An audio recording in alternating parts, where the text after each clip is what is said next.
Yemen की राजधानी सना में हुए इजरायली हवाई हमले ने पूरे पश्चिम एशिया को हिलाकर रख दिया। इजरायल की तरफ से किए गए इस हमलों में हूती सरकार के प्रधानमंत्री अहमद गालिब अल रहवी और उनके लगभग 1 दर्जन मंत्रियों के साथ साथ शीर्ष अधिकारी भी मारे गए। ये इजरायल की उस रणनीति का हिस्सा बताया जा रहा है जिसके तहत प्रधानमंत्री बेंजामिन नेतन्याहू ने हूती सरकार के सभी वरिष्ठ नेताओं को खत्म करने की खुली चेतावनी दी है। इसी बीच हूती विद्रोहियों ने इस हमले का बदला लेने की कसम खा ली थी, बल्कि हूतियों ने इजरायली हमलों का बदला लेना भी शुरू कर दिया है। यमन के हूती विद्रोहियों ने सोमवार को लाल सागर में सऊदी अरब के तट पर एक तेल टैंकर पर मिसाइल दागी है, जिससे इस अहम समुद्री मार्ग से गुजरने वाले जहाजों पर उनके हमले फिर से शुरू हो गए हैं। हूती सेना के प्रवक्ता ब्रिगेडियर जनरल याहिया सरी ने एक रिकॉर्डेड संदेश में इस हमले की जिम्मेदारी ली।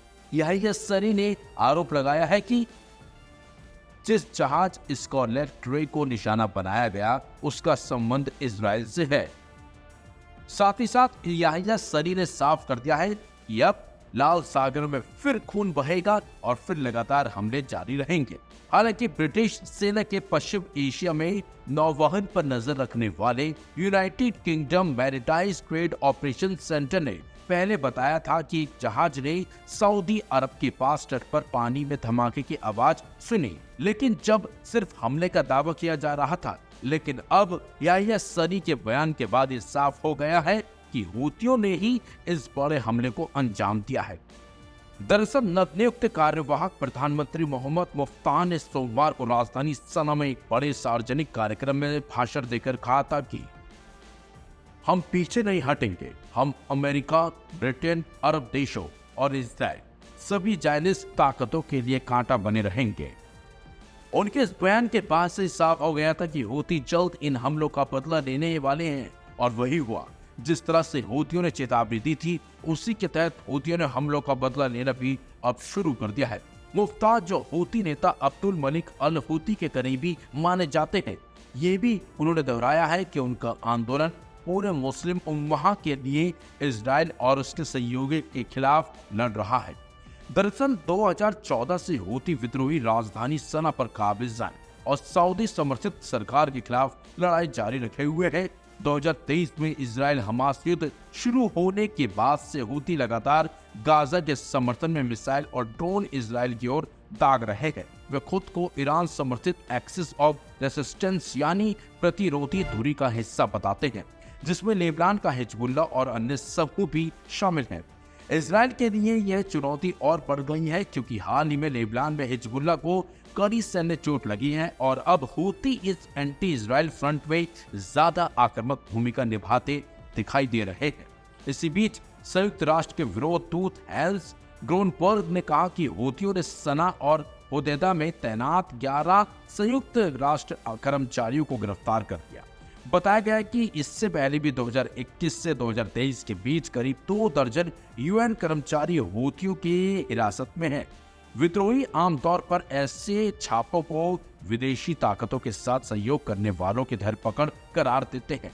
कुल मिलाकर इजरायली हमले ने हूती नेतृत्व को तगड़ा झटका दिया है, लेकिन इसके बाद ही अब नए संघर्ष की जमीन भी तैयार हो गई है। हूती विद्रोहियों ने जहां हमले तेज करने की धमकी दी थी और हमले अब तेज कर दिए हैं, वह इजराइल ने भी साफ कर दिया है कि यह उसकी लंबी लड़ाई की शुरुआत है।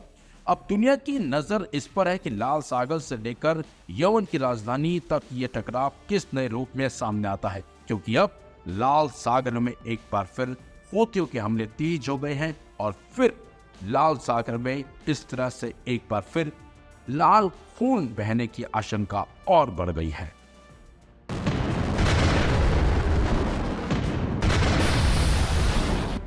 अब छिड़ गई है बहुत बड़ी जंग। जल्द ही इसकी जद में होगी दुनिया। जी हां, यमन के अंसारुल्लाह या हूती फाइटर अब करेंगे पलटवार। अब हूती निकालेंगे अपनी हाइपरसोनिक मिसाइलें।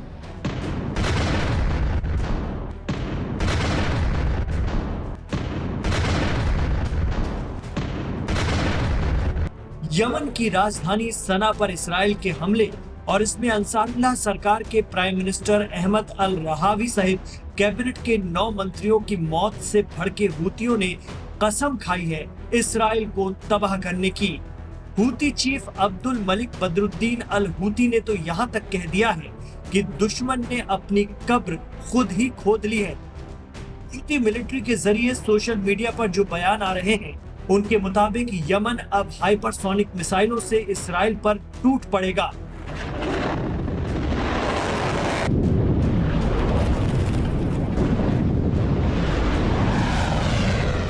अब तक अंसारुल्लाह पैलेस्टाइन 2 जैसी बैलिस्टिक मिसाइलों का इस्तेमाल करते आ रहे हैं, जो इसराइल में दहशत का पर्याय बन चुकी हैं।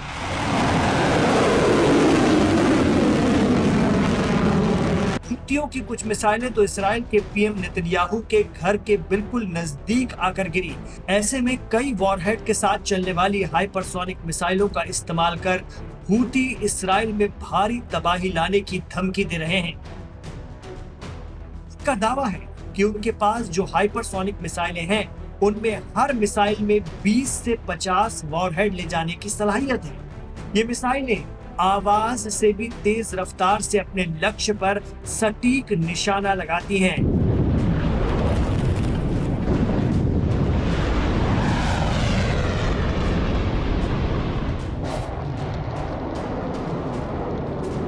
हूती मिलिट्री ने धमकी दी है कि ज़ायोनी जल्द ही हमारी मिसाइलों का सामना करेंगे।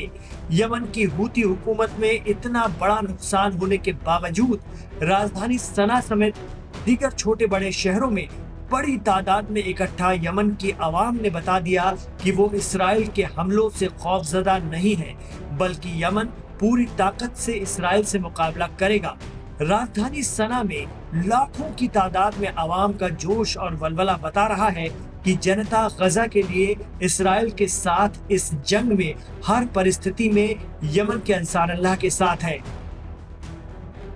जंग में हाइपरसोनिक मिसाइलों की होने जा रही एंट्री के दावे के बाद टेलीग्राम पर प्रसारित एक संदेश में हूतियों के समूह की सर्वोच्च राजनीतिक परिषद के प्रमुख मेहदी अल मश्त ने कहा है कि हम अल्लाह, यमनी लोगों और शहीदों के परिवारों से वादा करते हैं कि इसराइल से बदला लेंगे। मशरफ ने कहा कि इसराइल में अब कोई सुरक्षित नहीं है। ऐसे में वहां काम कर रही विदेशी कंपनियां देर होने से पहले इसराइल छोड़ दे। कहा तो ये भी जा रहा है कि अब यमन के हूती फाइटर के निशाने पर इसराइल के पीएम नेतन्याहू और उनकी कैबिनेट है। ऐसे में इसराइल में प्राइम मिनिस्टर और बाकी लीडर्स की सुरक्षा और टाइट कर दी गई है।